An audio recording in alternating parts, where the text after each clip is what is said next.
Good morning, teachers. Good morning, all the parents that are joining this session. Thank you so much for joining this morning.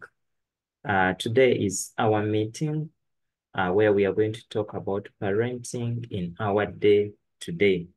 And our agenda today, we shall have an opening prayer, then a simple introduction. Then we shall invite Mr. Ronald.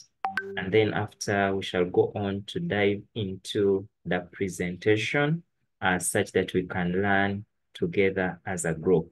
In case there is any volunteer, any parent who wants to lead us in an opening prayer, kindly raise up your hand. Any parent who wishes to lead us in a word of prayer, you can raise up your hand and then you take us through. Okay. Yes.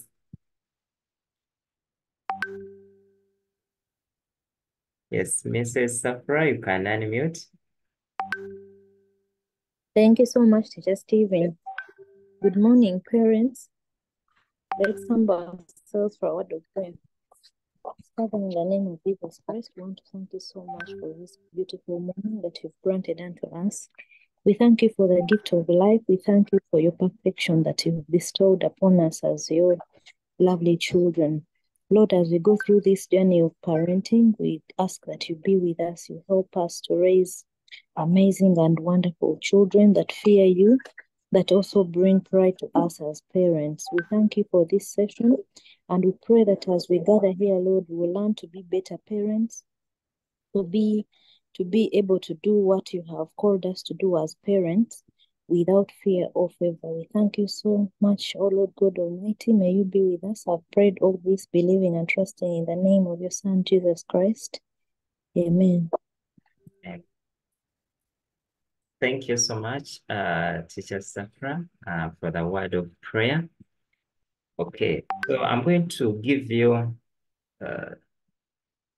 okay, sorry about that. So in our journey of parenting, it's really very tough. I'm going to just give you a brief background why we came out to say that this weekend we shall talk about the parenting journey. So the parenting journey is really very tough. And when you look at that picture, it depicts what really parents go through, what the parents do carry.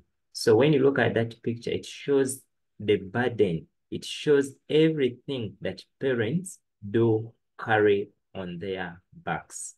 And therefore, that if we do go on and have these parents more informed about their duties, about some of the things that really take place in our daily life, probably there is one parent or two that we can help out there. But still, when you look at what happened some few weeks back, around, I think, 2 weeks back, some situation happened in the country, and it was over social media.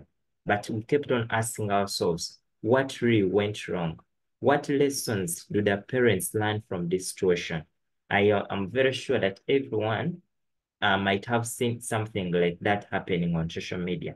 But what came to our mind is that what would have this parent have done? What would be the right decision that this parent? So many questions kept on lingering into our minds. And then we kept asking, would this girl's life be the same? We asked ourselves, did the parents think about the daughter's identity? Did these parents think about the mature discussion they would have held with the authorities? Do the parents have emotional control? Did the parents think about the emotional damage they are causing to the child? Did the parents think about the record staying over the years? You know, anything you post on media, it will be there for years and years, whether you like it or not, because someone will just take a screenshot, someone will just keep it somewhere, but it will stay there. You can never delete it. Then we kept on asking, did the parent think about the dressing code of the child? So a lot of things kept on coming, but at the end of the day, everything came to a conclusion that this is because of the poor parenting. So that's why we say that this weekend, let's talk about the parenting, because it is because of this poor parenting that is causing many of these things we are seeing happening in the world we are in now. And therefore, we thought it that this weekend, let's invite the parents such that we can share. Probably one or two can be helped such that we can bring our children in the right direction. At this moment, allow me to invite Mr. Ronald to open this session and to talk to us. Mr. Ronald, you're welcome. Thank you, Mr. Kaziba. Good morning, ladies and gentlemen. First of all, Mr. Kaziba, I'm joining this session as a parent this time and not as someone who is in the Ministry of Education. I'm a parent to teenagers, so that is why this topic caught my eye. And I've actually encouraged some parents to join in here because if you know someone, you all need to know the same thing if you are going to parent our children well. But I'm also aware that during my teaching career of over 20 years, I noted that the parents leave it to the schools. And we, the teachers, would then complain that the parents are not doing their job. So this session is also very important for us as parents so that we don't leave this to the schools. I know the schools were made to socialize children and give them uniform knowledge, but if the children come from our schools, when they are not well prepared, then the teachers have a lot of trouble. So to that end, I'm also hoping that this session will help to develop some sense of community, a community of parents that are ready to support other parents across the country to understand their role as parents so that our schools have less problems, less trouble.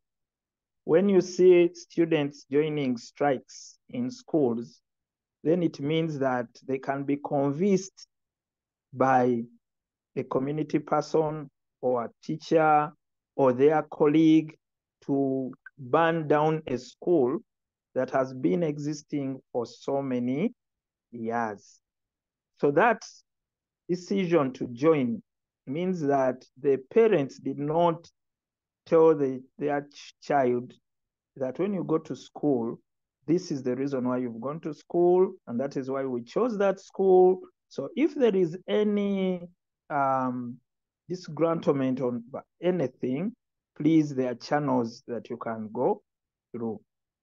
I have listened to the introduction.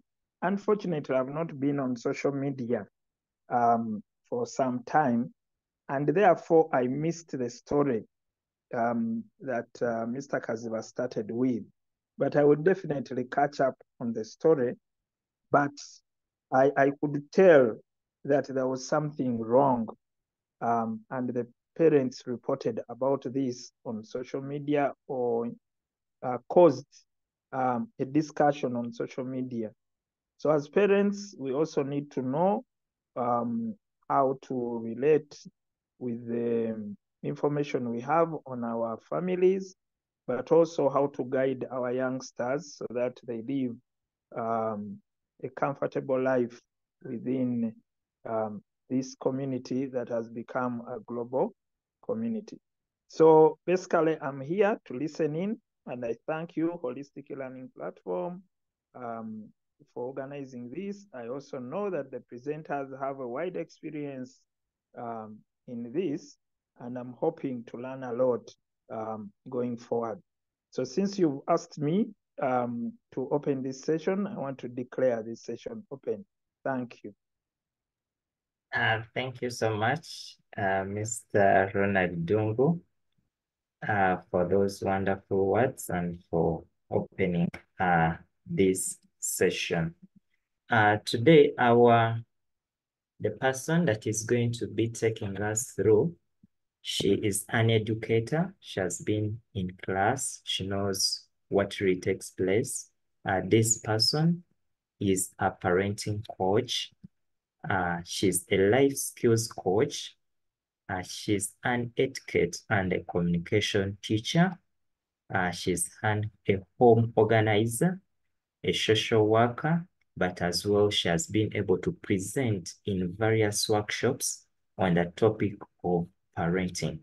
Therefore, the person we have with us is none other than Miss Pamela Nabwire. She's going to be our presenter today for this session. Join me now to welcome Mrs.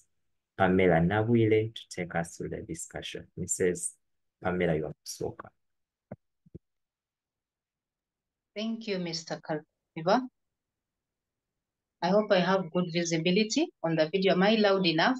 Yes, you are very loud and clear. Good morning, parents, teachers, and caregivers. Thank you so much for this opportunity to speak to you this morning. It's raining in my side of town. I don't know how about you, and I hope you enjoyed your holiday yesterday.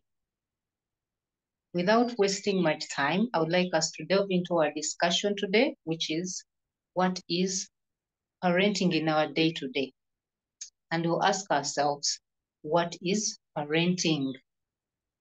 I'm an auntie of 7 boys and girls who range, I've seen them grow right from childhood all the way to adulthood, young adults now. My oldest is 21 years, and I'm proud of them. They all have a mark of my parenting on them. Okay, without wasting time, what is parenting? Parenting is a responsibility of stewardship given by God. In this presentation, we're going to discuss the how-to of parenting because we know it does not come with a manual. As parents, guardians, caregivers, and teachers, it is our responsibility to work towards causing the desired transformation and impact in the lives of our children. We acknowledge that the parenting game has changed and continues to do so in an era of constant technological advancement. And as we go through this discussion, I want us to think about some of these questions. Are we modeling the right behavior around our children? We like to say, do as I say, but not do as I do. But we're supposed to be role models. We are our first children's role models. Are we willing to fix ourselves as adults so that we present the best versions of ourselves to them? There is this Luganda saying that says, omukulu tasobya. But is it true that omukulu tasobya? Sometimes we are wrong as parents. And then are you aware of what kind of world you are creating or have created around your children? And how are you preparing them for life?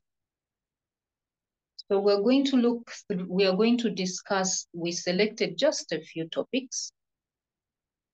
Table manners, we're going to talk about table manners, personal presentation, children and technology. This is to enlighten us about some of the things, the skills that we need to impart to our children and also for our own self-improvement. Because remember, as role models, some of these things we need to do ourselves first. Monkey see and monkey do. Remember that principle, parents. As teachers, we use it a lot. It's a guiding principle. So starting with table manners.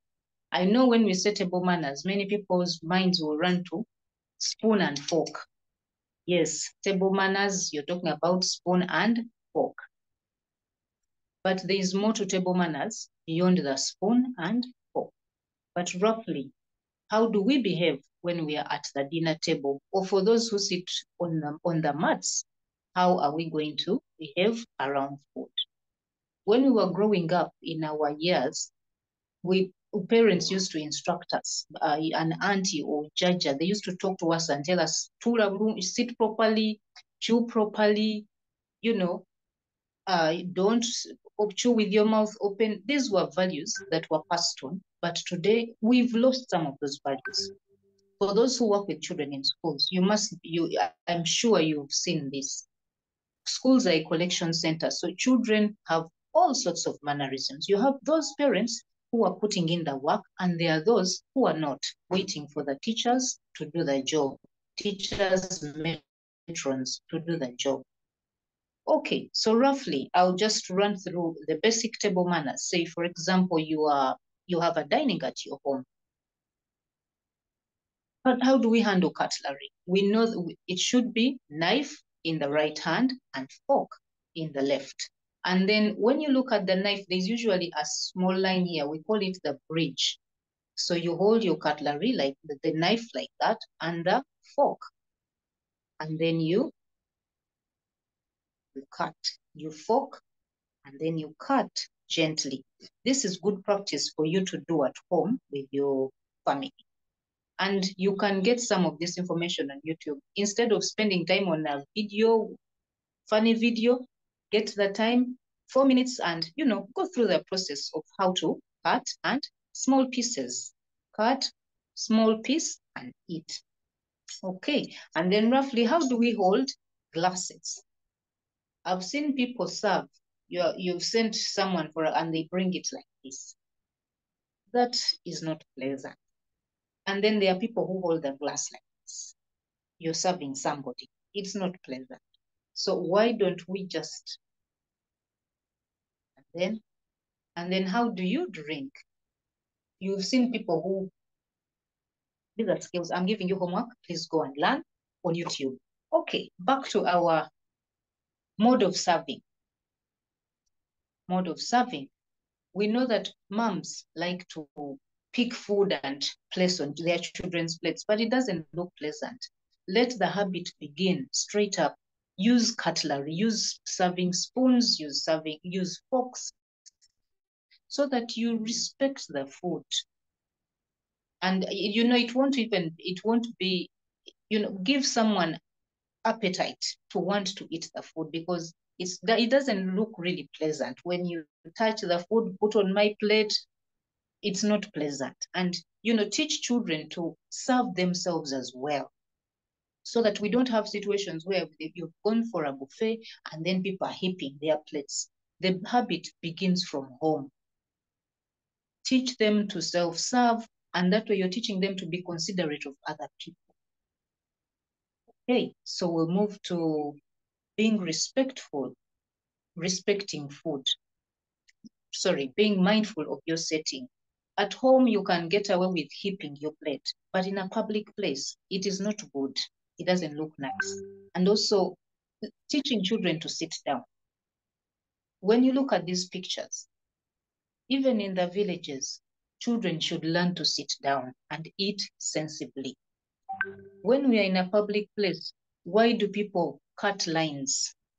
Are they more hungry than the people they found on the lines? No. Let's teach our children that it's important to follow the queue.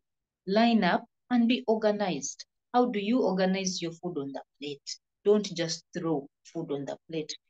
Remember, you eat before, the eyes eat before you actually put the food in your mouth. Okay, and when we go out, let's look for other things. Look out for things like chewing. How do you chew? Chew with your mouth closed. It starts with us, the adults. We forget to tell the children that, close your mouth when you're chewing. Using cutlery versus using your hands. The cutlery, of course, that is homework for you. Go over the lessons and teach them. And sometimes I've seen the way we handle the forks. Some people, I've seen many youths hold forks like, a spade, and then, different forms, but let's remember, hold it like a pencil.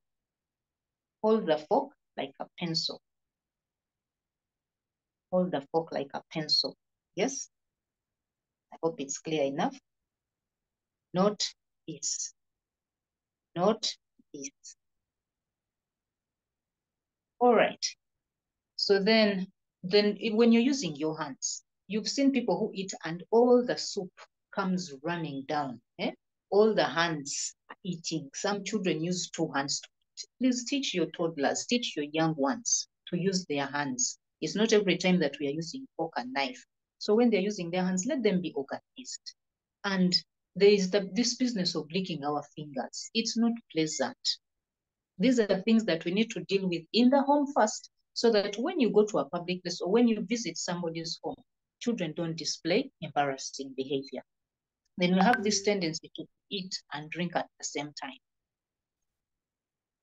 This is not a very good habit health-wise. Why?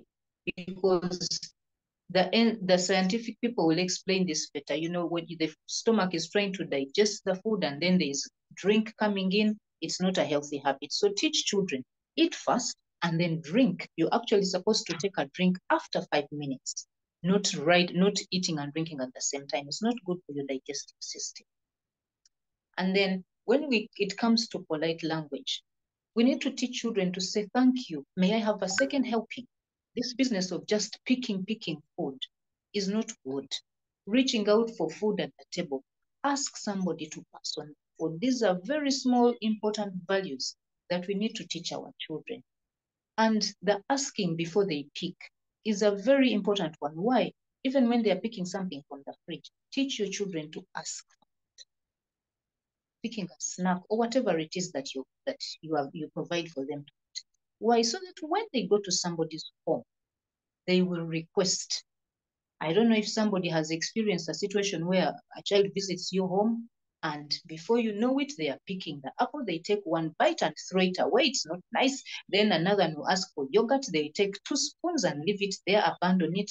Teach children that when you ask for something, you eat it and finish it. When you serve food, serve what is enough. You can always get a second help. Not to heap the plate and then, you put 2 pieces of chicken, then you realize halfway along the way, you've had enough, or you're tired, it's dried, or it doesn't taste good, and then you leave it, That is wasting food. We need to teach our children to respect food, but it also begins with us, the adults. And the art of serving also involves sharing, learning to share. We're teaching children to share. There is this tendency, if you know you want to share, you ask before you say you open a packet of crisps. Ask your neighbor, would you like some? And then, you share. If you don't want to share, it's okay. But then there are those who eat first. And some of these habits come from you, the parents. You eat first, say, for example, you're eating chips. You eat your pack because you are very hungry. And then when you feel you've had enough, do you want to have some chips? You're giving them the leftovers. That is very disrespectful. I'll leave the table manners there. I would like us to carry on to proceed to the personal presentation. Personal presentation, how do you present yourself to people? How do you talk to people? Remember, first impressions make lasting impressions. And always remember to put your first foot forward, your best foot forward. Now, I picked out a few issues, a few things for us to talk about today, but it's obviously wider than this. Personal presentation in the area of grooming, body grooming. This should start right from when a child is little.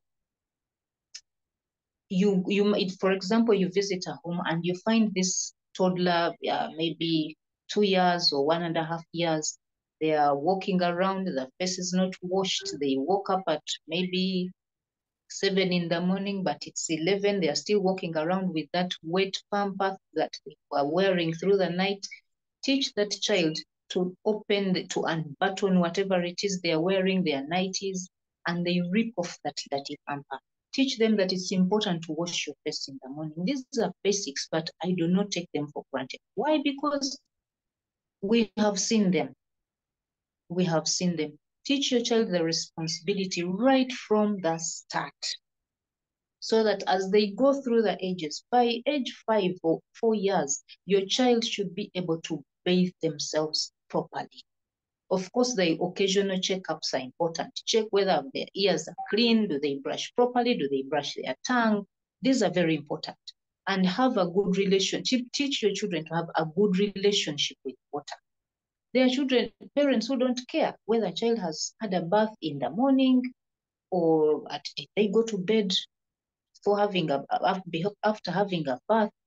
These things are important. Very important, and we take them for granted.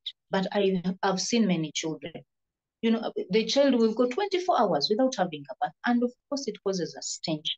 Now, when it comes to our teenagers, I know teenagers go through a phase where they don't want to bathe, but if it is something you have ingrained, please remind them. The body odor begins to develop when the children are changing into teenagehood. That body odor, we have some herbs you can use before you apply the deal. When you notice that your teenager is developing an odor, be the mirror. Tell them, talk to them that, you know what, let's use lemon and lime, or there's a herb called bombo. Get it from the bushes and let them use it to clean their armpits. The hair, don't let your children go out shabby. It's important to make sure that our children look neat. Why? They represent us. They represent us. And some people will not be bold enough to tell about your child. But if someone comes out boldly to tell you that, you know what, I noticed maybe your child's underwear is looking a certain way, address it and receive. Be grateful that that person was bold enough to tell you, because these days some people keep quiet. Well, we've received all sorts of reactions from parents. Why? Because you're talking about their children, but it's helpful. It is helpful. The young ones, teach them when you sneeze. You've seen children walking around with runny noses. Why should that happen? You know? And then our young men do not want to change. You know, the underwear, I've even had them I've had some make jokes that, oh, I don't want to wash, so they'll change the underwear, wear it for around 4 days, and that causes a stench. For the teenagers again, teenagers and young adults, the shaving culture. These things are important. Give them this information early and give them the tools to use, show them the how. I'll also slip in this bit, the hygiene part for our girls, our teenage girls, when that season of the month comes. Teach them to dispose of the white bread in a neat way. Why do we go to public bathrooms and we find those things thrown in the bucket so carelessly? And sometimes these facilities are shared with men. So I really pity the men who find droplets of things. It's not pleasant. Let's begin the lessons at home. Okay, all that I'll stop at that for that one. And maybe a little note is the toilet use. Let's teach our children to use the toilets properly. The boys, teach them that when it's a flushing toilet, they should lift the toilet seat before they do. Number one, very important. And even after there's the number two, people should learn to clean up after themselves. Let these lessons begin at home. We'll have cleaner facilities in the public spaces we go to. Okay, the next one is body discipline. Body discipline is also a wide one. Body discipline. We'll be looking out. I considered things like, let's start with sitting posture. This, you know, it's important for us to learn to sit with our back straight. So the me sitting like this, I'm slouching, you know, the slouch, and then it's important to make sure that your shoulders are straight. Is that it's not good for your spinal cord. It's not good. So keep your shoulders straight. And then be mindful when your teenager is talking to you. How are they sitting? There are those relaxed times where you say, well, it's okay. You're lying down on the sofa and, you know, you're talking to mom or dad, having a not very, you know, a casual conversation. It's okay. But then you find that your child is talking to you and they're, yeah, and you're encouraging that behavior. Those children are going to embarrass you one day when the guests are around. And, you know, it's embarrassing for you to start telling them, are you talking to me like that? That's not the time to correct them. Teach them that when it's a formal setting, let them learn to read the social intelligence. Teach them that social intelligence, that, you know, when there are guests around, compose yourself. Or when I'm having a serious discussion with you as a parent, sit properly, not, little things that matter. Okay. And then how does your child talk to you with their legs crossed? It's not respectful. It is not respectful. Even if it's your young adult, teach them. They need to respect you. They need to respect you. Respect doesn't mean they fear you, but let them respect you so that whoever is looking from the sideline, be like, okay, this is a respectful child. And these are things that they are going to carry to other spaces, to the workplaces or wherever life will take them. But these are things that we need to teach our children. At home, it begins at home. Charity begins at home. Because you've seen in, for example, when you go to an office, I know many of you employ people or you interview people, or you've seen it. Someone comes to your office and they sit in their chair with the hand over, and they are talking to you. It's a serious discussion. Say, for example, it's an interview. Are you going to take that person seriously? And what is running through your mind? That child, that young adult is seated, or the teenager, or even the little children. You've seen children jumping on chairs. You visit somebody's home, because they are playing, they are running and stepping on chairs, jumping like monkeys. Parents, do your job. Do your job and you won't regret. You won't be embarrassed. Avoid the embarrassment. And then there's also the sitting still.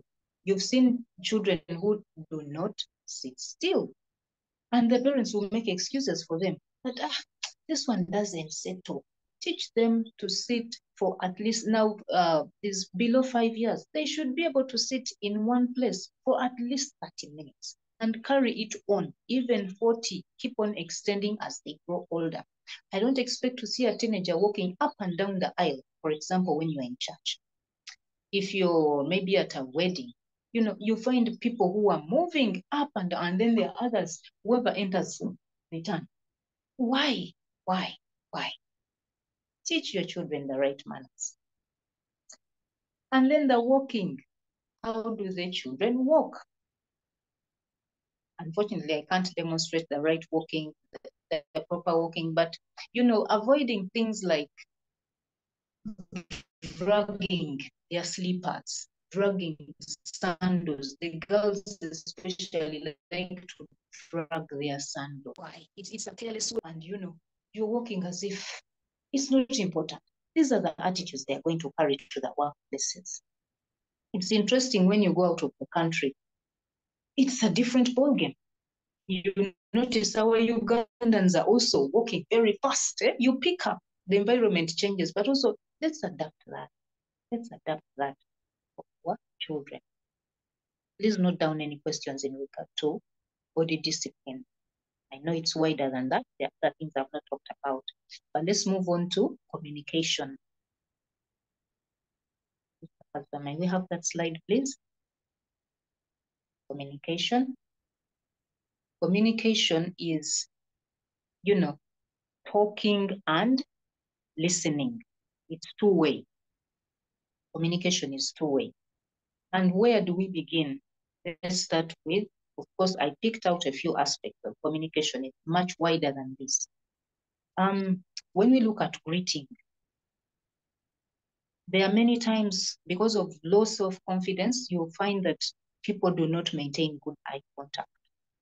It's important to give that firm handshake. If you're greeting the English way, give that firm handshake and then maintain the eye contact. Teach your children to smile. There are children who are too serious. Of course, it comes from somewhere. We come from different environments. Some children come from homes where the parents are very tough. They carry a lot on their minds. They never smile. But teach them to smile. A smile warms up somebody. And we are different cultures. There are some that kneel, other cultures hug. So depending on how your culture is, tell your children, warn them in advance that, we're going to visit Jaja, or Jaja is coming to visit us. We shall kneel down or hug them to show respect. Our communication should be respectful. And be mindful, in what context you are in. What context are you in as a parent? When you teach your children these things, they should be able to pick up on cues when you take them to certain settings and you're not sure. So, you play it by ear and you tell them, okay, now you're going to greet this person. You know your relatives. Some like to be respected by, if you don't kneel, then you have not greeted them. Others, it's okay. A hug is okay. Saying hi. Now, let's also, the greeting.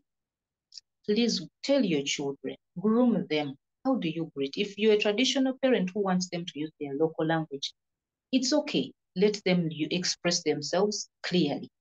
But then there are children who greet and they're like, what is that?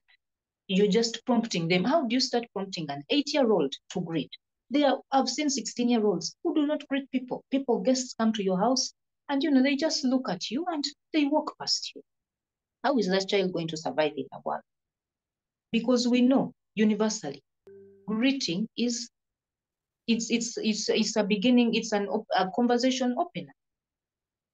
So when do we use the hi? When do we use the good morning, madam? Good morning, sir? These days, our children have adopted to just saying hi. How does a child greet an adult using hi? Be mindful of these things.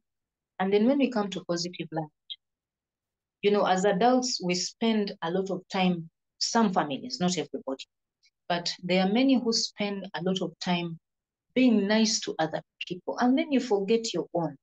You've smiled to everybody outside your home, but not when you come home, it's police. Why should that be the case? Let's learn to be nice. I've encountered children who come from families where it is nice and sweet. They'll hug you, they are concerned. And even when they are not in a very good mood, they know how to control themselves. So let's be positive. Let's use positive language. Compliment your children. Learn to tell them they are smart. If they don't hear it from you, they are going to hear them. They will start looking for it from elsewhere. That's when the mental health issues set in. Over small things that we can fix as parents. Appreciate the child scored a 50 last term. Compliment them when they come back with a 60 and say, you can do better. Build that confidence from home. Even if they are not confident, children have all sorts of insecurities. You'll be amazed.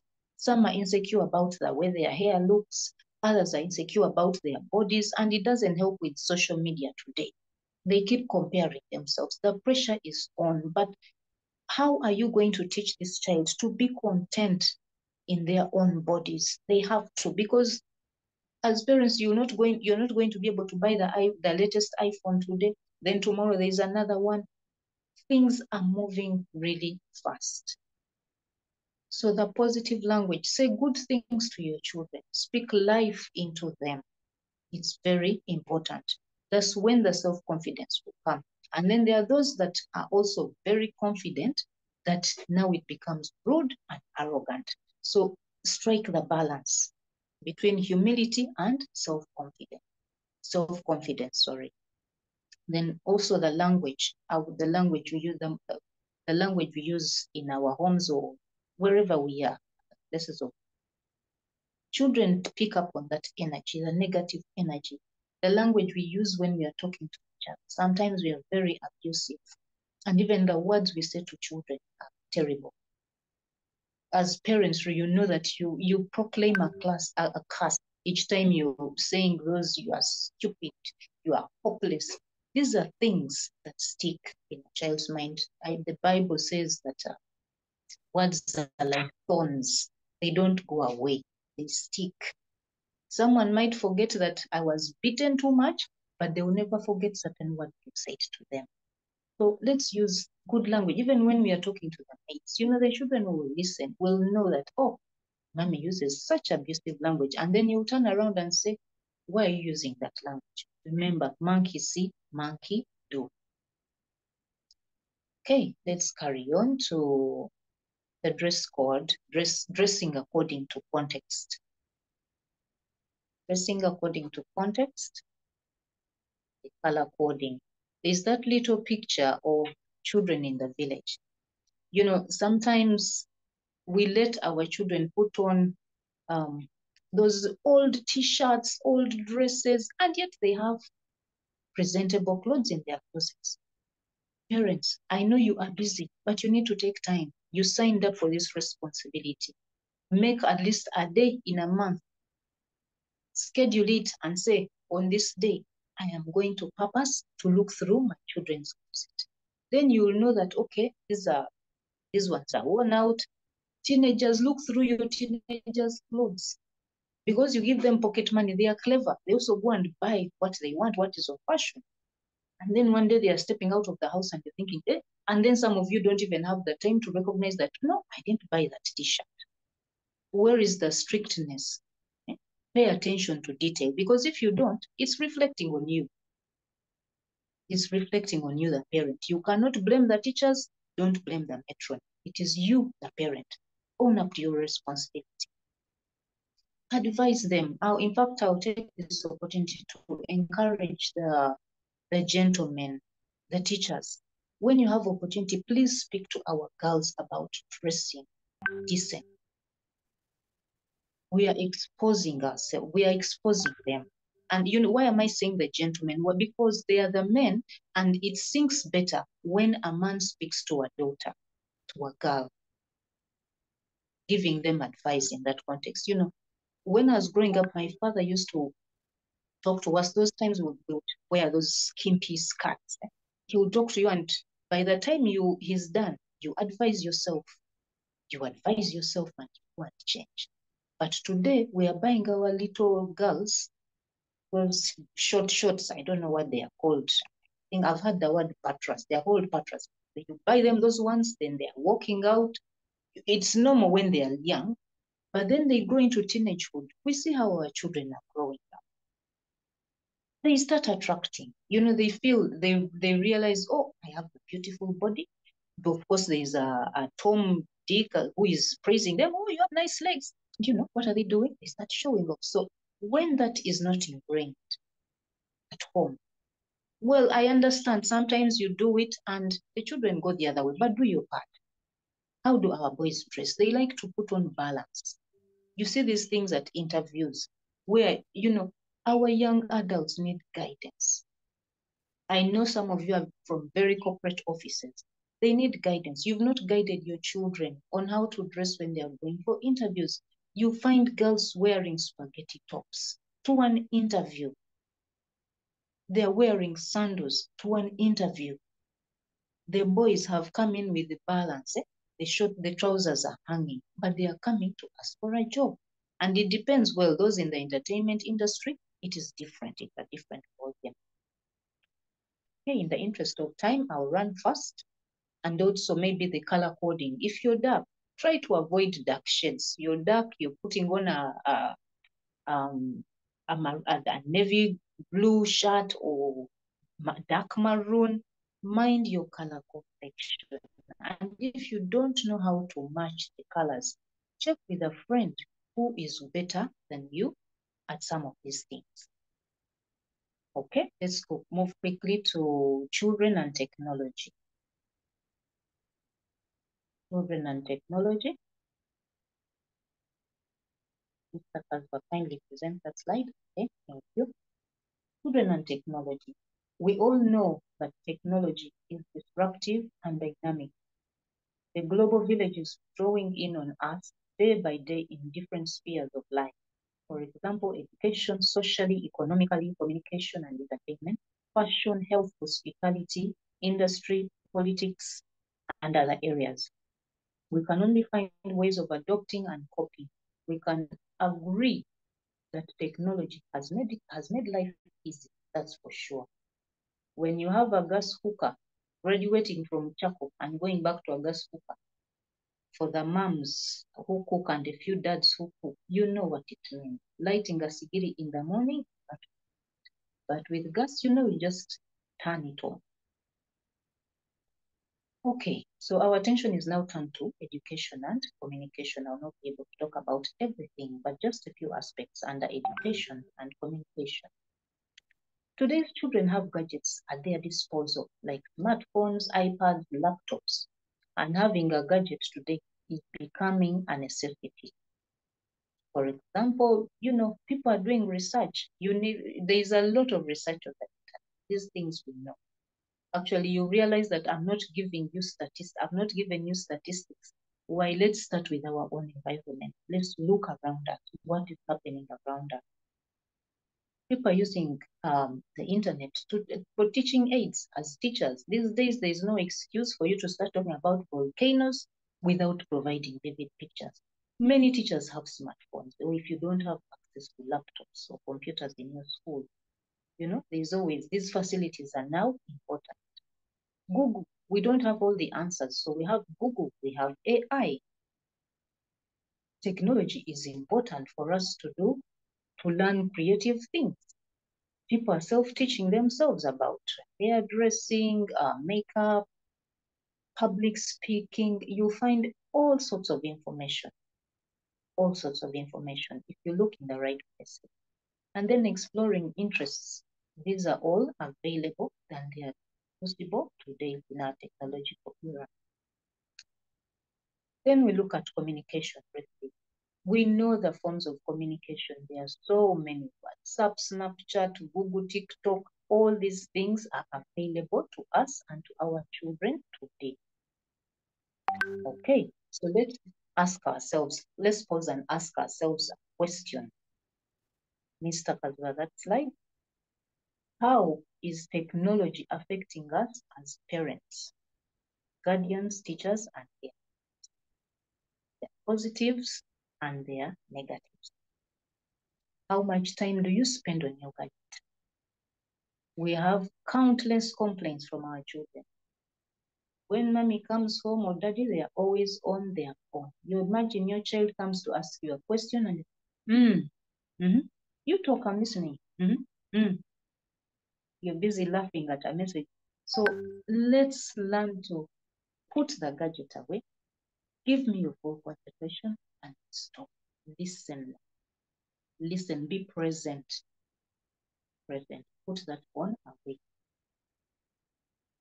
We are forgetting, we are running on. You come from work, some of you carry work home, you get home, you've not given children their time. They value time. That's one of the most precious gifts we give them. Even if you dedicate that, okay, let me go home and spend 1 hour with the children, and then I go to work. That is precious. And what you let it be quality time, not quantity, quality. Even if it's 10 minutes of focused attention with your child, or playing a game, whatever it might be, that is something golden. Does it affect your productivity? A friend was sharing recently how she decided to fast off technology. She fasted off Twitter and Instagram because she realized those were some of her most time-consuming things. And she realized that she has a lot of time on her hands because then her presence on those sites was causing her to spend a lot of time. You spend a good 3 hours browsing or talking to people and looking through. And then you realize that, hey, you're running late. These days, our teenagers are all, and young children, the family is sitting together, but let's not allow gadgets on our tables, at our dining table. Don't have gadgets. Let it be standard. TV, children are eating with TV in front of them, and some even forget to eat. The ball is in your hands. Okay. Our children between 5 and 20 years make up a very vulnerable percentage of internet users. Why does that pose a danger? Because majority of our children do not have any guidance on cyber security. UCC report states that 7 in every 10 children have never been engaged by their parents about internet use or encouraged by them to explore and learn new things. As a result, technology is managing them rather than them managing it. This one you all know for those that have done their part. It's important. I know those are invaluable. They might not listen to you today, but you've thrown it in there. Throw in as much as you can and be an example. They are addicted to cartoons, video games, social media, funny sites, and these things are indoctrinating them. The movies, and these children have series. They watch series. They are going by what is cool. The likes. Our teenagers want likes. They are running crazy. Followers. Who is the coolest person? With take the time, parents, to sit with your children. If they are talking about a certain movie or a certain YouTuber, put in the time and get to know what it is about. Don't pay a deaf ear. When they are saying, oh, buy me this game, but please watch with them. Be involved. And then they'll tell you, you don't understand. They are thinking about a call somebody. The effects of technology on our children are beginning to bite hard. Mr. Kazuba, kindly give us that slide. We notice these days we have violent and aggressive behavior. There are those games when I've taken time to look at a few video games. They are quite violent. Many are violent. And that gets into a child. There's a child I've been dealing with. He watches some video game called Goku, and it's a violent game. What has that done to him? He's very aggressive with people. Just after COVID, of course, COVID was it was a game changer for all of us. But I had a gruesome story of a child who had anger issues. His friend just stepped on him and he choked him. It was not just playful choking, but he choked him into a coma.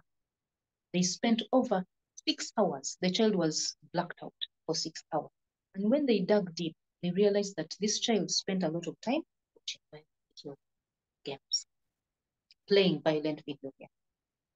And then, it's different. There are many other things, the series, the TV movies that they watch. These things, these days, what is it called? The popular movies are the ones that have witchcraft in them, the biggest demon, they are really brainwashing our children. And if you don't pay attention, one day you wake up and it's true. The addictions, children are addicted. Our teenagers, when your teenager is locking themselves up, I think the counselor talked about this through her series. When they are locking themselves up in bedrooms and they don't want to come out, find out why. We are not all technologically apt, but you have people who can come and do the checks. That Wi-Fi you installed, there is a way in which they can check to know which sites are being accessed.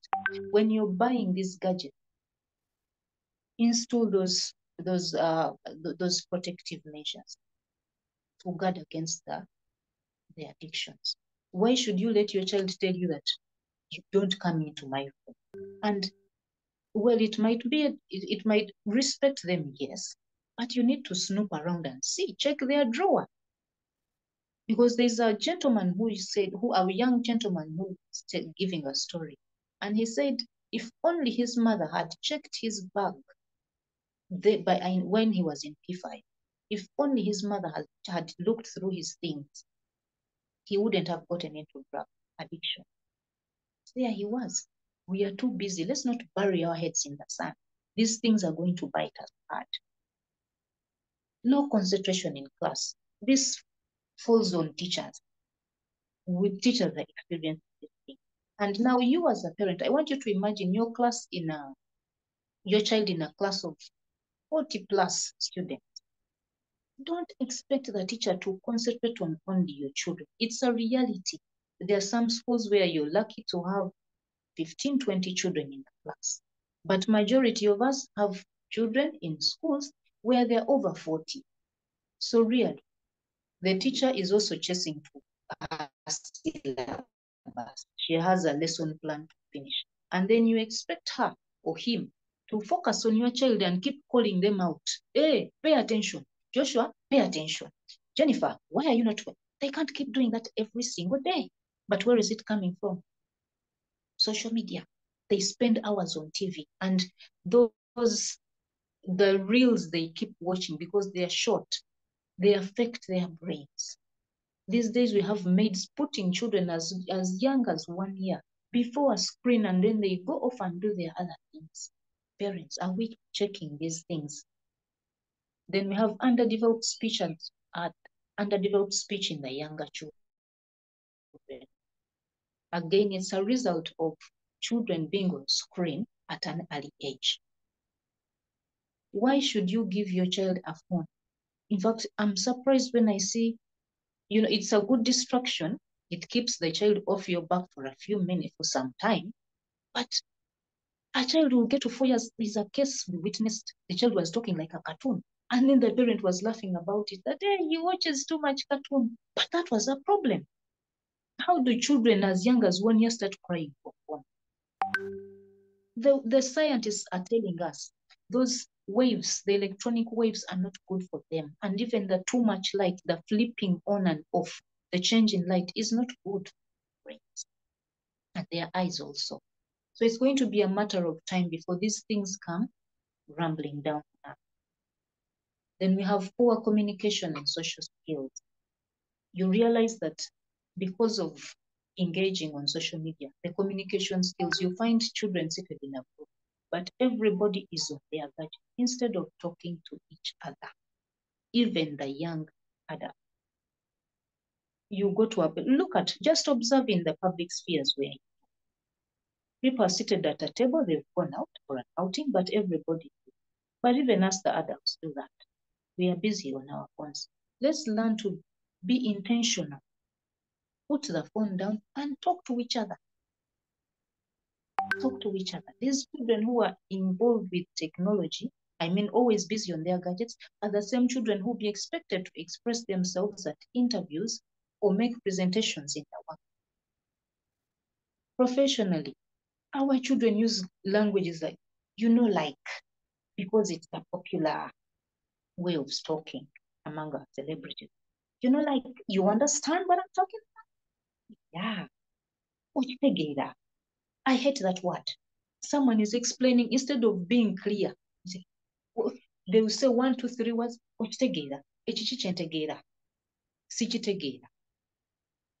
Okay, let's carry on. Obesity. Some of these things are not new. We've seen them and they're happening around us. Sleep disturbances. As a parent, why don't you wake up at night and check on your teenagers? Check on them. There's some sleep after 4, and then you wonder why they are sleeping up to midday.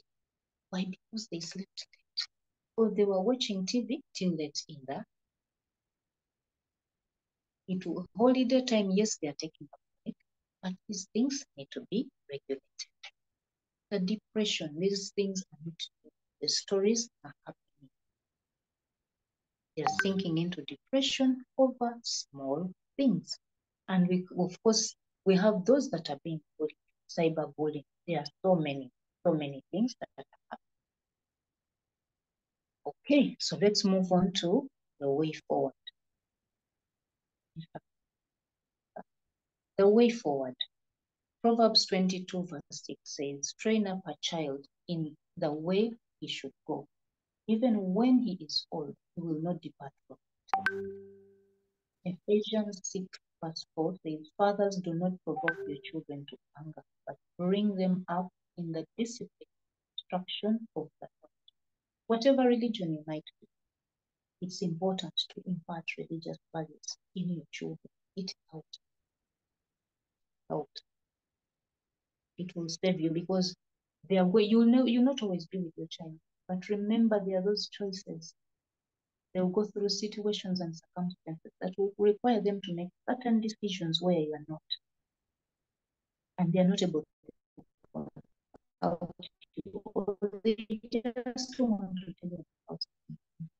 Who are you going to know? Sometimes it's only God that will do that work for you. He will watch over them. Actually, he loves your children more than you love them. And then here are some suggestions. Let's begin to have candid discussions with our children and come up with some resolutions for all. You know, as you parent your child, this is a bigger discussion how to raise a child, but let's learn that we transition. When a child is below 5 years, we're giving instruction. Then between 5 to around 11, you're beginning to give responsibility, discussing with them. You're beginning to nurture them to teenagehood. And then when they are teenagers, they are transition. That's when you realize that when they transition, remember they are graduating from childhood where you are giving instructions, ordering, do, their job. Now you as a parent, you need to also transition well. Let's go back to the transition aspect. Do you take time to listen to them? Sometimes they are moody. Let's learn to ask them, how do you feel? Or how did this make you feel? There are many situations. Our homes are not perfect. We are not in a perfect world. We are not perfect ourselves. Let's engage with our children. It's not a time for us to pretend, just brush things under. You need to know what it is. When you go to a school, to your visitation, for example, engage with your child. Go beyond. These things we're always hearing, I know. But go beyond the, yes, I've brought you food. How did you perform? Ask them about their friends. Some children are being bullied. Say, we are going through so many situations. If the subject is difficult, why? Why did they fail that subject? Why are they not interested in something? If they've fallen out with a friend, why did they fall out with? And you find that, well, we've burnt bridges. There are things we don't know. Like I said earlier, there is no money. We've made mistakes as parents. We agree. We can even just have that. You can have a session where you ask them to tell you, evaluate you. You have sometimes it's not. Think sacrificing an ABC for them. The situation where they are busy parents, busy, as in they work sometimes through the night, the children not see them in 24 hours. And when we interacted with this children, they didn't have anything so that they no. All they knew was, oh, they work. They don't know what it's like for them to sit 30 minutes. And, it led into a whole, it led into so many things. When they are sitting at the table, one of those family times, it's the reporting context. Why? Because they are competing for attention. This one did this one did. We told the parents, you know what? You need to fix it. For the first time when the father had a chat, asking him what, he was surprised. Just simple thing. Simple as you don't spend time. I would like you to spend time with me. Let's be mindful. Time is very important. And even, we are going through economic situation. Am I audible enough now? We are going through economic situation. Sit your children down and tell them, I can't provide this, but let's work towards ABC. It's not a straight line. Learn to share your experiences, your life experiences, so that they don't look at you as some kind of ninja who has just made it in life. Share your life experiences. Those are lessons that they will carry. They will know that, oh, actually, mom or dad failed at this. So this is why they're telling me not to ABCD.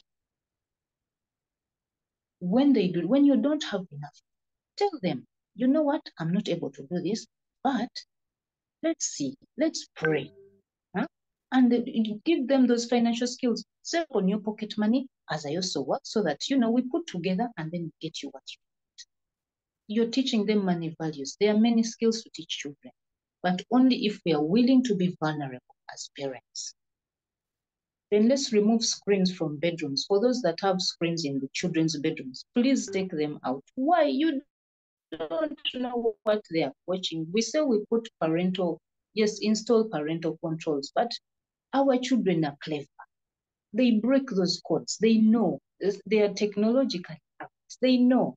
And remember, they know you as a parent. They've been with you all their growing up years.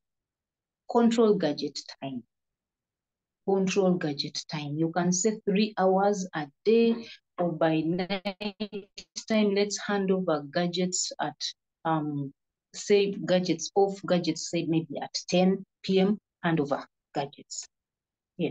Be the example you want to see in your children. If you're saying, okay, we are not watching TV with a screen, while we are having a meal, put your phones away.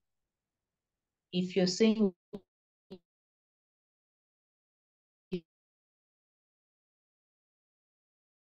your child is coming to talk to you and you have to finish and give them, okay. Conversely, as parents, we need to go back to instilling the good in quotes, good cultural and strong religious value systems to protect them from a corrupted society. Mr. Kaziwa, that slide, please. Good manners coupled with a good dose of self-control will set your child apart wherever they go.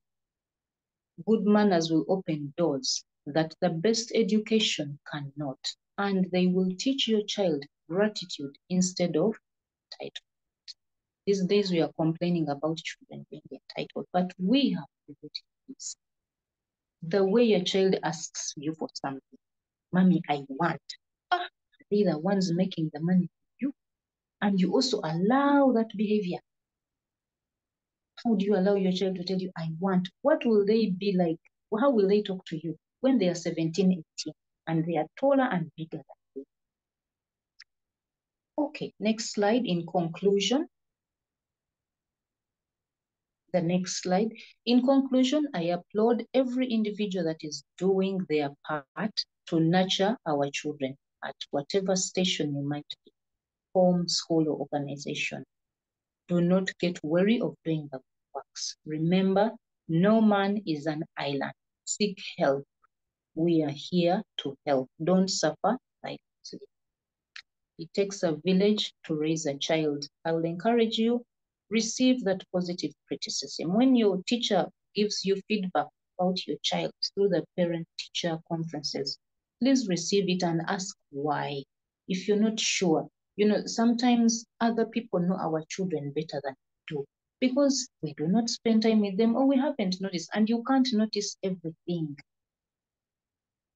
You can't notice everything. So if someone is bold enough, please don't be defensive against what they are telling you. Investigate. You have a mandate to prepare that child or children for the world. You're grooming someone's wife or husband. Mr. Kaziva, the next slide.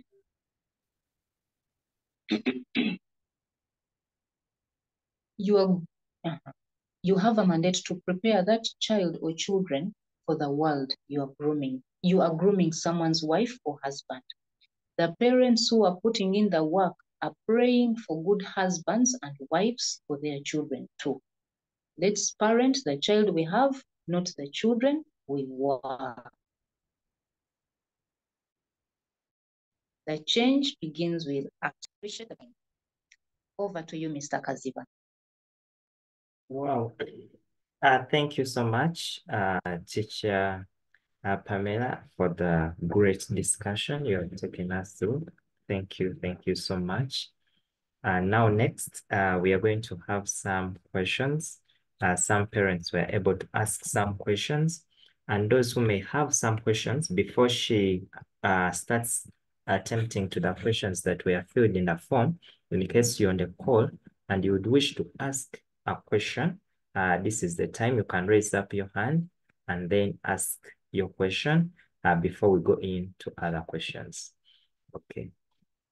Okay. Yes, Mrs. Juliet. Hello, good morning, everybody. This is not Juliet. This is husband to Juliet, and I'm just checking in. Okay. Good morning, everybody, and thank you very much, Pam, for the great presentation. Mine is not a comment, but sorry, it's not a question, but it's a comment. I don't know whether I should raise it now or I let people their questions. It's very fine. Thank you very much. Thank you very much, Pam, for the great presentation. I liked it. You mentioned the critical issues that affect families and the indiscipline that we see around. I really appreciate, because this has been the missing link in the families. Morals in society have gone sour because parents' care was either not there or it's missing. And this loss of these decent icons, which you've talked about, have created lasting indiscipline. And when you associate this with the money content, the bourgeoisie kind of life that people tend to feel now, has worsened the behavior aspects and respects in the home. There is need for us to appreciate that there's contentment that we need to build as a family. People have now started saying that the Western world is what we are moving to. And we are failing as parents to contextualize these issues into the positive developments in our culture and growth. We are creating what we have associated or called a new normal, which is a disguise to our society. Today, the corporate world is talking about the environment and social governance. I recently was making a presentation out there, but you get surprised that the issue also which is coming ahead is creating homage in a family setting. How do we create meaningful family content so that we can have a society in the future that is respectful, that is ideal, that is contextualizing issues to move with the development? Thank you very much, Pam, for that. And I think the role is the parents. We need to look at that as parents. How do we behave? How do we dress? How do we talk? When do we come home? How do we respond? Because the child will see and will tend to behave the way the parents behave. If as parents we miss that out, we are not going anywhere. I want to thank very much for the team for having organized this, and I appreciate very much. I hope the parents will listen. Thank you. That was my comment. Thank you so much, Mr. Kavuma, for the insights. Okay, Mr. Yovan. Yeah, thank you very much for the presentation. Are you hearing me? Yes, you're clear. I'm Wanje from Gomba. I'm a parent with grown-up children sleeping in one room, rental room. I need more advice on bringing up those children as a parent. We share one room. The two children are grown-ups. So I need more advice on how we groom up these children. I don't have money to build up a house. We are sharing one room. Children have grown up. So I think you understand that situation. Thank you very much. Okay, thank you, Mr. Yovan. I think, okay, I think we can start with that. Teacher Pam. Now, that's an interesting situation, but like I mentioned, we need to have the candid discussions. One of the things I would advise, because we've heard about incest among our children, it's not news. So one of the things is to have those discussions that, this is your brother, this is your sister. This does not happen. If you're a Christian, you can refer to the Bible. But I think this is also standard, even culturally, the incestuous relationship. So that one, you need to be clear so that they draw the lines and also manage the dressing up times. You say you have grown-up children. So this business of girls exposing their bodies, there's that tendency where you don't mind, oh, this is my brother, so it's okay to expose your breasts, and tell them to maintain the privacy. If they need to dress up, probably you allow them to go to stand behind the curtain, or you can just create. It depends on how you organize your room. I'm an organizer, that's why the ideas will come. So you can just create a curtain, buy a curtain, and know that this is the girls dressing up area. When they are dressing up, they go there. The bathing, let it be managed. This business of girls coming out of the bathroom with towels or laces wrapped around, it's not, we put some rules, measures in place. But yeah, maintain that privacy, very important. And then also the sleeping arrangement. Make sure, don't allow, sleep with your brother.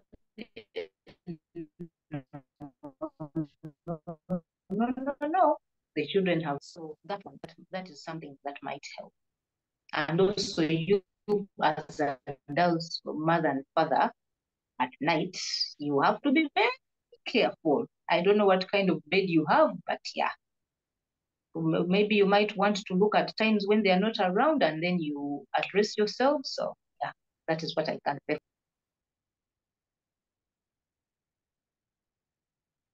Okay, thank you. There is another question in the chat, but this one may be an open question to anyone on the call. Someone is asking, is it possible to help us with some titles of bad TV programs or cartoon things?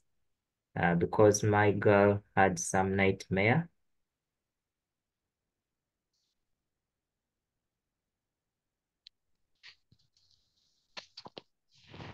Now, the TV programs, I do not have a list, unfortunately, but I would advise you to put in the time investment. You don't need to watch the whole, sit through it, you can skim through. Just skim through in terms of, if you have a smart TV, I don't know what kind of TV you have, or whichever, you forward and just skim through and see, is it about witches? Are they talking, there are those sci-fi movies. And also ask your child, when they dream, when they have those nightmares, what is it they are seeing? What do they see? And then make the correlation. Is it coming from the movies, or it is, just nightmares coming up? There's also the spiritual world that we cannot overlook. Yes, but if it's from movies, that one, you start advising them, and also watching these horror movies.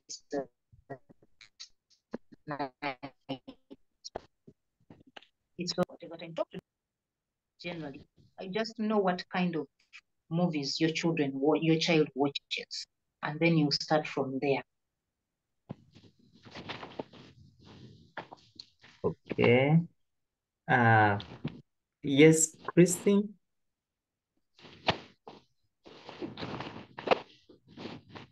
Christine, can mute. Good morning, everyone. Good morning. My name is Christine. Thank you, Pam, for the insightful talk.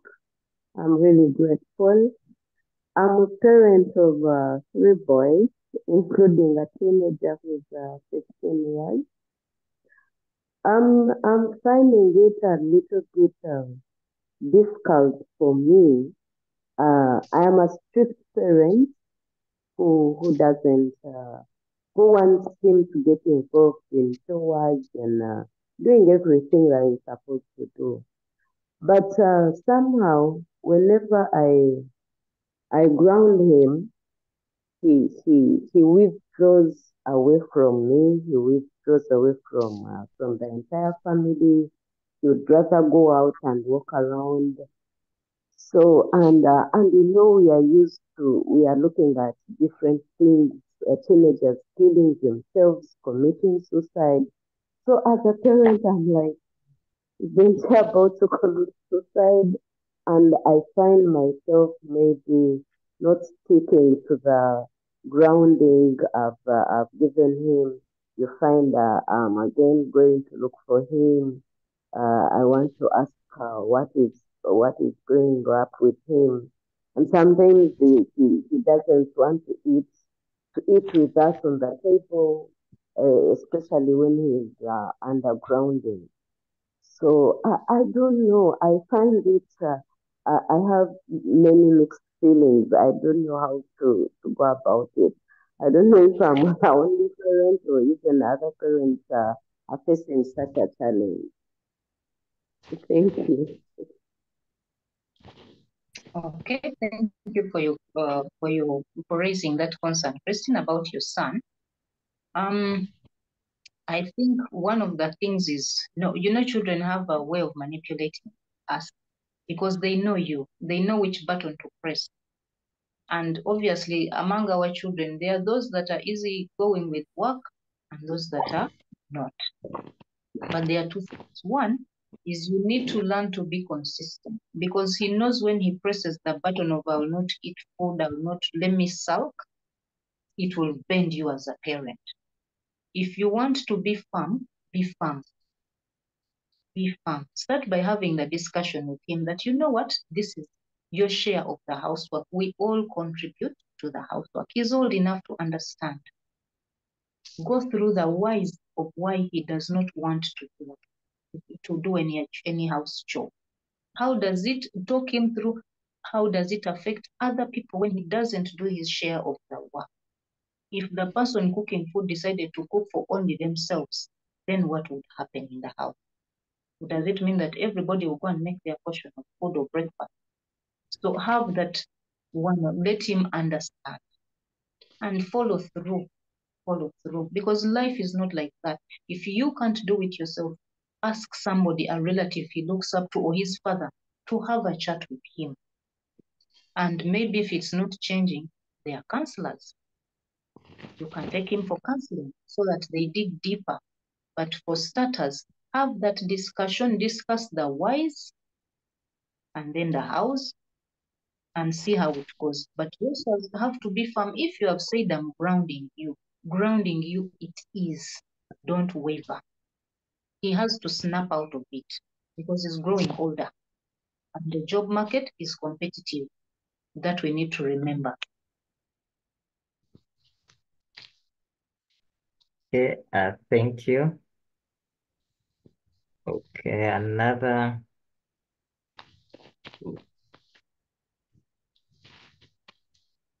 Okay.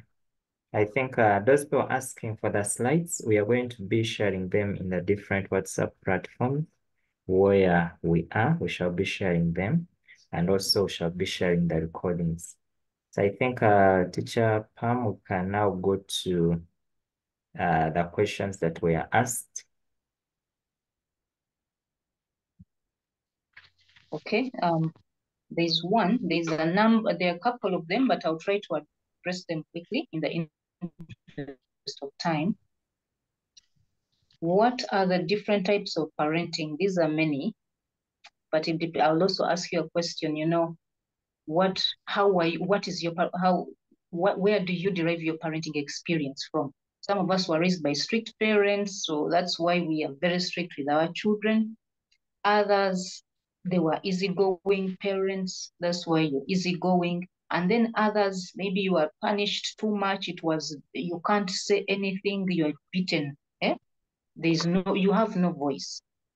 So you as a parent, just maybe off the tip of my head, I'll say, one is these days you notice that you have to explain. Your child will ask you, why are you telling me to do this? So we need to give the moral reason why. We call it the moral reason. Say, for example, you've said you might decide that, it's not good for you to step on the chairs. Why is it not good? Because the chairs are getting dirty, and not only are they getting dirty, but if you keep jumping on them, they are going to break, and then we won't have the money to fix them. Or the money that we would have used to buy bread is what we are going to use now to fix the chairs. The reason why you are giving a certain instruction. Then two, You need to tell them about consequences. If you do A, B, C, D, this is what is going to happen. And when you set that consequence, see it through. We need to learn to be firm and consistent. And sometimes we need to punish the foolishness in the child, or the child punish the foolishness, but it doesn't mean that everything needs punishing. Beating is not the only punishment, by the way. Beating, look for what that child likes the most and touch that. And then also get to know your child's love language. What is your child's love language? That way it will be easier for you to parent them. Some children like, I don't know, you might have noticed, there are those who know about love languages, so apply them with your children. And then those who don't know, you might notice that there are children who like to come and just touch you, rub your hand, or whatever it is, or hold your hand. Then you know that child loves, their love language is touch. There are others who, they want you to praise them. How do I look? Am I smart? Just that praising every time. Oh, you are beautiful. Oh, you did this very well. Oh, hardworking. And it cuts across. Even as adults, we have our different love languages. We fall in the same brackets. We are not any different. So understand your child's love language. There are 5 love languages. Read up on them so that you identify. That will help you to raise your child. It will guide you through the situation. And then somebody said, how to counsel and guide our children? I think we have talked through that. How do we manage adolescent change and self-realization? Now, remember that when I talked about it lightly, I think, when your adolescent is graduating, when your preteen is graduating into adolescence, the hormones are changing. And now we, as parents, I will advise that let's learn to grow mentally with our children. Because one of the biggest problems I've encountered, challenges, is as parents, you're still locked in, oh, this is my little girl, this is my little boy. But remember, that little boy, that little girl is growing. Now they are 14, 15, 16. You used to use commanding language. Now you need to tone down and let's talk. What do you think? If that boy is taller than you, are you going to tell him to lie down? It depends on how you raised them.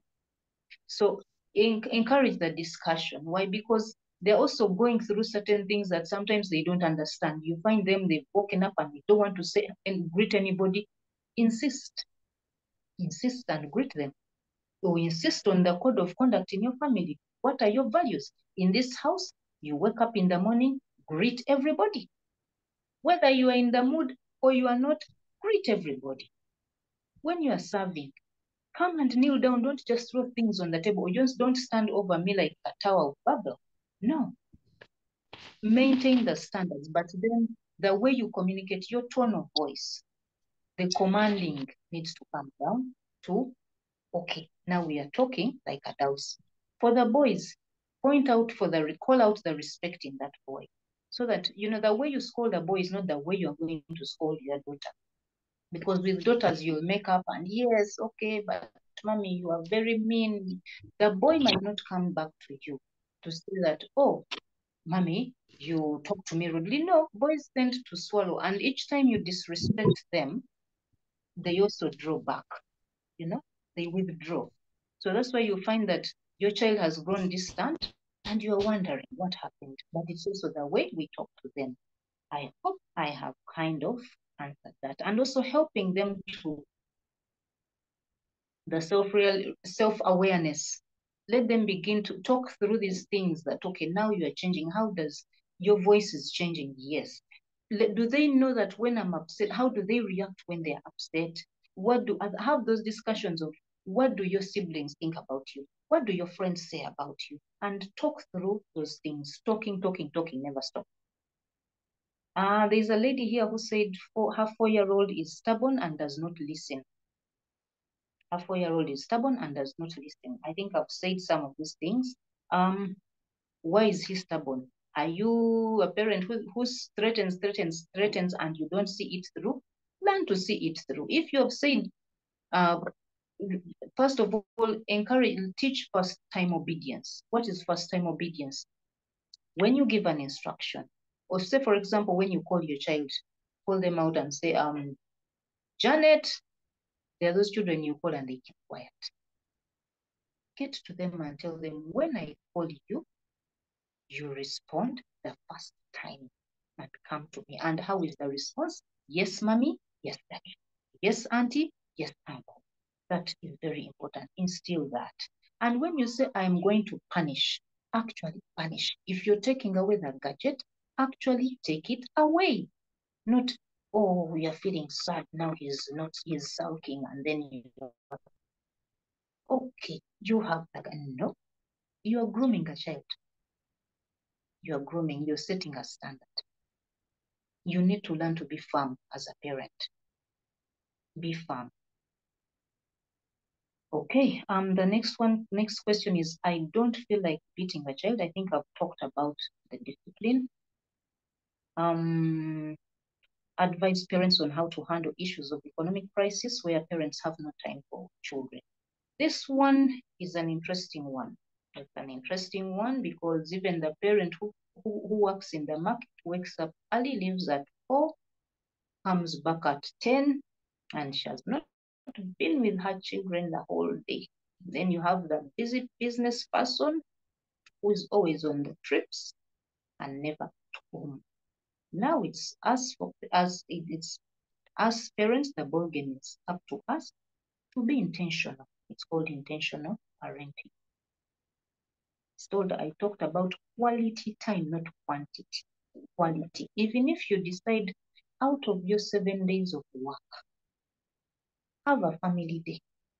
And when you have a family day, separate the time, give each child time. Or you can decide that, you know what, on Tuesdays, it's my time. I'm going to purpose to spend time, depending on how many children you have.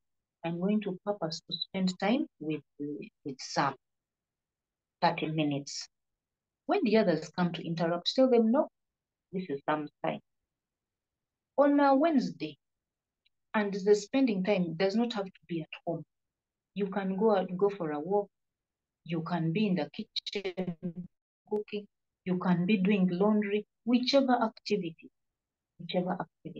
And remember the 5 love language. Your child might be the kind that, loves gifts. Go to the supermarket and just make sure you come with a sweet. That sweet will make them happy. It will make them feel special. It will make them feel special that, oh, mommy thought about me. Daddy thought about me. He brought me this specific. And yet there's another child. If you brought the sweet, they'll be, oh, thank you, mommy. And that's it. So the love languages, inculcate those as well. For the parents, we just need to develop that personal discipline. Don't die at work. You're not the one who created work. Work never ends. You will die and life goes on. Make the time with your children because they are going to grow up. In fact, let me ask you this question. Are you in your child's inner circle? What do I mean by inner circle? You as an adult, you have those 5 or 3 people you know that this is my person. Are you your child's inner circle? Are you one of them? If something happened to them, is that child at university going to call you and say, Daddy, I have this situation. I have made this mistake. I need your help. Or they are going to hide and then you hear about it through somebody else. There's a case I dealt with. The boy was imprisoned. They had a situation at school. He was accused of something and he ended up in prison. So when I asked him, why didn't you call your father or your mother? There's no relationship. There was no relationship. That's why he didn't call them. And that was painful. But it was a wake-up call to the parents. So let's not overlook this thing. Build relationship with your children. Because one day when you're older, you want them to come and spend time. And they'll run away from you. They'll say, you did spend the time with us when you were young. And now you want to spend the time with us. They are busy with their family. So Okay, next question. How to handle and regulate phone usage? I think we have talked about this. It begins with you. Learn to put your phone down so that when you're talking about it, that's why we are role models. When you're talking about your child being away from the phone, even if you give an instruction, you've been on TV for, I have a niece who I usually tell, I've taught her TV break. It's okay for her to put off TV for 2-3 hours, and it's okay. Why? Because I insisted, if you've been on TV for 2 hours, turn it off and take a break. If you've been on the phone, and of course you can tell how much time you've spent on your phone in a day, check those times so that you tell them that, okay, let's set this target. You've spent 4 hours on the phone. Okay, can we reduce this so that tomorrow you spend 3.5? Do it in doses, not full on. Somebody asked how to raise children in a godly way if dad is polygamous. Now this one, build the values. We know that we didn't come from perfect families, but we had some choices to make. Teach your children about making choices. You have no control about the other, you have no control over the other adult, but you have control over you. So if you teach your children this value, they will stick.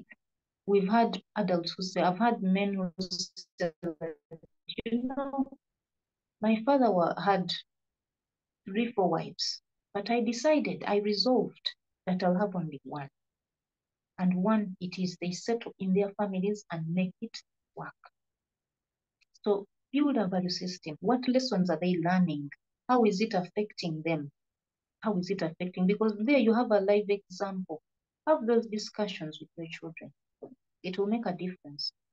You also get to know where their minds are at, because it's interesting how children grow up in one household, but then every child has a different perspective of you, of how you mothered them or how you fathered them. So let's have the discussion. Then someone said, yeah, now there are those that might have feared relationships. The relationship the bridges were burnt at some point in the process. It doesn't hurt parents for us to apologize to our children. We make mistakes. Life is pressuring enough. And sometimes you carry all that barrage of things onto the children at home. You're stressed about the father, you're stressed about the mother, work is stressing you, you're looking for money, east, west, center, and there are collateral damage sometimes. These things slip through. So it helps. Go back. Now, especially those that have teenagers or, at whatever stage, go back and try to build the bridge, mend the fences. Ask them, at what point did we get here? You're not talking to each other. You go through the house, you live like your housemates or your enemies. Come down to their level. It does not hurt. Learn to listen. And when you're listening, don't listen to respond. Listen to understand. Don't be the parent who commits. Children hold us accountable. When you've said, I am going to do, make sure you do. Don't brush it off. Even if it's an appointment where you've said, we're leaving the house at 8, for example, make sure by 8, you're leaving the house. Don't make the children wake up at 7. And then you, because you are the parent, you do things at your pace. You end up leaving the house at 10. These are subtle lessons you are teaching them. They are watching. Will they take you seriously? I don't know. In the workplace, what value are you teaching now? They will go to the workplace. The boss expects you to be at work by 8. And then for them, it rained today. And they'll come starting in at 10. They'll get fired. So those little values, go back and mend the fences. What happened? What did I do that caused us? And you know, it's interesting how our children, sometimes the issues are not very big. It's as simple as maybe I told you my secret the other day and you said it out. And then the beef builds on. So you wonder why.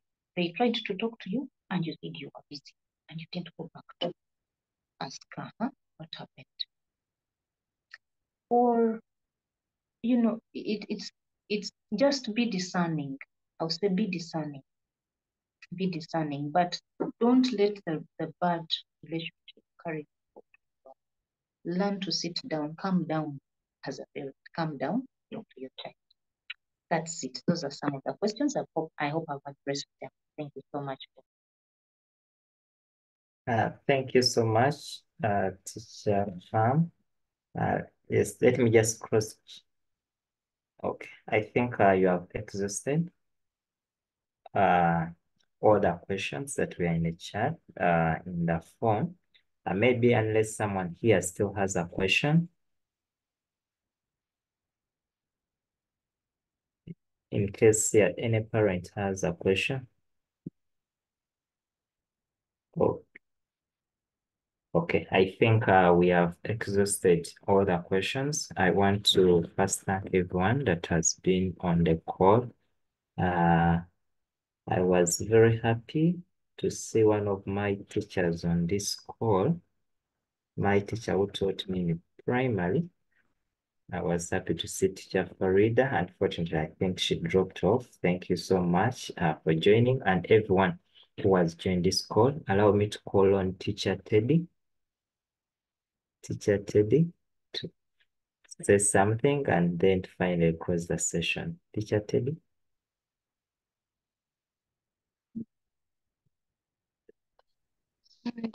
Thank you, Mr. Kaziba.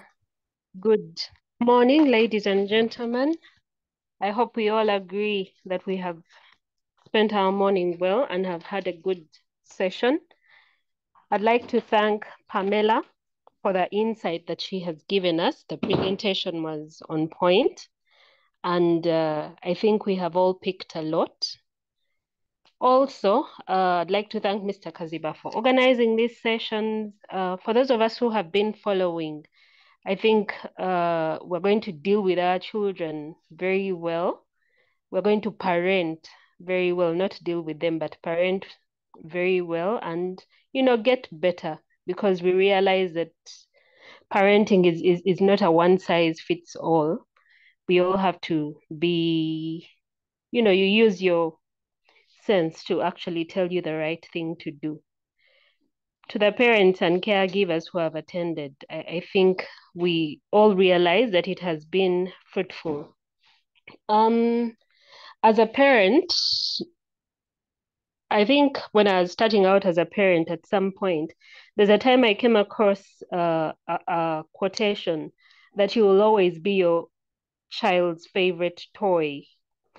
And at that time, it did not make much sense to me. But every time I realized that every time I'd take off time to either play with my child or, you know, do something with them, their face lights up differently. It's like they see that you have dropped everything to, you know, to give them time and listen to them, and in playing with them, you discover some of their needs and are able to address them. So that is something that I thought I could talk about, so that it's a take home for all of us. And another quote that I have found that actually works with me, and when I was listening to Pamela, it kept coming in. Don't worry that children never listen to you. Worry that they are always watching you. So whatever you do, they actually copy. The values they pick are actually picked from what you do. Sometimes it might seem like they're not listening, but they're watching what you do. So if you want them to do the right thing, as a parent, you also make sure you do it yourself. Of course, there are certain things that might not work that way, but in most cases, they will be watching and they'll be picking things, whether it's eating, bathing, communication, use of gadgets, you know. And as you do things, you're also teaching them to do the things for themselves. And we also realize that we cannot run away from community parenting. I know these days we want to be the ones to deal with our children's punishments. When your son or daughter tells you that a teacher did punish them in a way, or someone in the community punished them in a way, we take offense. But as parents, I think we need to realize that community parenting is a thing, because we were brought up by communities and we turned out well. So maybe it's not something that we should let go. We should keep the community spirit. Finally, I think I'd like to urge all of us, because we are all parents or caregivers, to work on ourselves, really make time for our children and help each other bring up a child that can live harmoniously with others. Because remember, we are bringing up someone's spouse, or we are bringing up a child that we want to live well with other people in the community. So may God guide us in this noble duty. And I hope we all have a good weekend. Thank you very much, Pamela. Thank you, Mr. Kaziba. Thank you so much, Teacher Ted. I'm seeing a hand up. Kindly unmute Zainab Bao.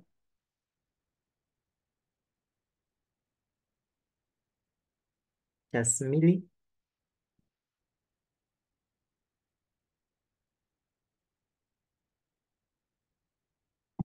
Okay, she's not. Teacher Pamela, kindly share your contact because people want to invite you to church and other places.